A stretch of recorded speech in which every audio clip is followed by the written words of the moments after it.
I'll quit stalling. Let's get into this update.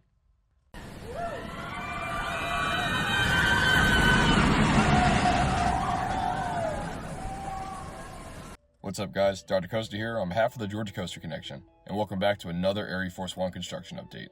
Before we get started, I just want everyone to know that all photos and footage included in any of these construction updates are free to use with credit. I'd also like to thank my Georgia Coaster Connection partner Christopher as we gather this content together. I'll link his pages down below. I made my way back out to Fun Spot Atlanta on Saturday, April 23rd, and as usual, found that RMC and Fun Spot have been hard at work on ArieForce One's construction. The last update was just a week ago, and I'm excited to share more awesome news with you. Let's start in the storage area behind the parking lot. Like always, I started by walking back to this section of the park that has served as a staging area for RMC as new shipments arrive to the park. There hasn't been much going on here recently, but this week it seems that since my last day in park update, RMC has moved some more of the white supports inside of the park to be added in the near future.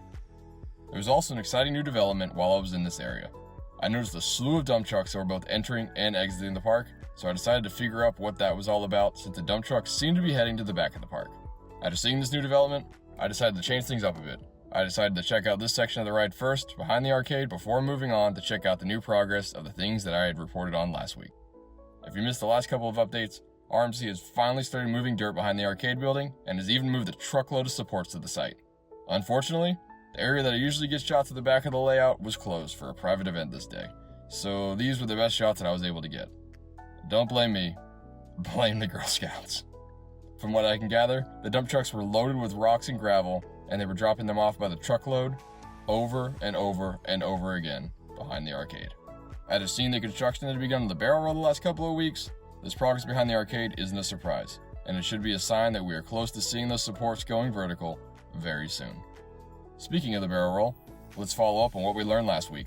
I started walking over to that spot of the former mill outside the arcade to see what RMC had been up to. From a distance, I could tell it was good. After arriving to the spot, I found one of the fattest slabs of concrete that I have ever seen. I mean, just look at this thing. It isn't too much of a shock after seeing the hole that was prepped for it last week, and since it will need to support that intense barrel roll. I have been eagerly waiting to see this progress since last week, and am thrilled to report that this is prepped and just waiting to cure for a few weeks, meaning we will be seeing the barrel roll coming into existence within the next month.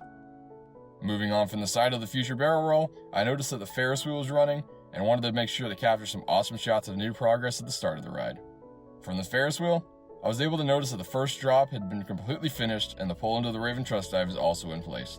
Not only that, but RMC has also begun placing track after the turnaround, heading towards the stall.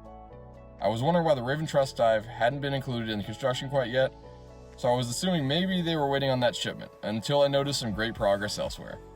Not only has more track begun going into place, but RMC is now almost completely finished with the supports for the exit of the stall, exiting down into the Outer Banked Airtime Hill.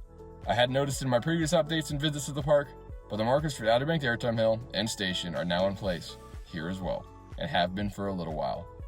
Buckle up folks, this is about to get even better.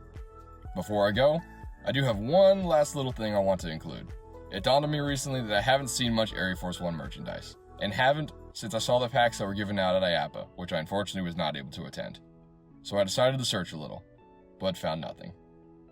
One thing Fun Spot Atlanta does currently lack is a traditional gift shop, and I'm hoping that'll change with the addition of ArieForce One, so suckers like me will blow all their money on nano coasters and t-shirts. The park does currently offer general Fun Spot t-shirts and hoodies, as well as some themed to the Samson go-kart track. So Fun Spot, if you're listening, let's make that happen. It'll be a nice additional source of revenue for the park. Thank you all for watching. That was the 8th of many ArieForce One construction updates to come. If you don't want to miss out on more construction updates like this, then be sure to subscribe to the channel as many more of those will be coming leading up to the opening of the ride. If you haven't already, then also be sure to follow Georgia Coaster Connection over on Instagram. Your home for all things ArieForce One. If you're feeling inclined, then you can follow me over on Instagram as well, at Dr_Coaster. Thanks again for watching, and I'll see you in the next one.